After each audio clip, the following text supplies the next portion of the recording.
నేను శైలజ వంటి డిఫరెంట్ సబ్జెక్ట్తో వచ్చిన రామ్ ఈసారి హైపర్ వంటి రెగ్యులర్ మూవీతో వచ్చాడు. తన fans routine mass masala movies కోరుకుంటున్నారు కాబట్టి హైపర్ వంటి సినిమా చేసినట్టు రామ్ ఇంతకు ముందే చెప్పాడు.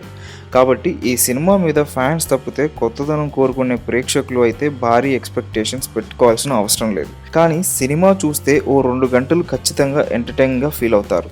సినిమా రూటీన్ కమర్షియల్ అయినా ఎంటర్టైన్మెంట్ మాత్రం కొత్తగా ఉంది. మాస్ సెంటర్స్లో విజిల్స్ పడతాయి. క్లాస్ ఆడియన్స్కి అంతగా ఎక్కదు. ఓవరాల్గా హైపర్ దసరా వరకు డోకా లేకుండా కొమ్మేస్తుంది.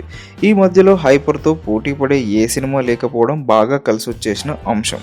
ఇక ప్లస్ పాయింట్స్ అయితే రామ్ ఎనర్జీ లెవెల్స్, రాశి కన్నా అందాల ఆరబోత సినిమాకి హైప్ తీసుకొచ్చింది. Title song, picturisation and choreography.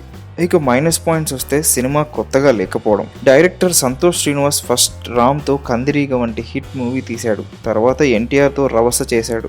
రభసతో పోల్చుకుంటే హైపర్ చాలా బెస్ట్. రామ్లో ఎనర్జీ తగ్గదు. మునుపటి సినిమాల కంటే ఈ మూవీలో రామ్ ఎనర్జీ, స్పీడ్ ఎక్కువగా ఉంది. Music okay. రాశి కన్నా గ్లామర్కి తగ్గ పాత్రలో ఒదిగిపోయింది.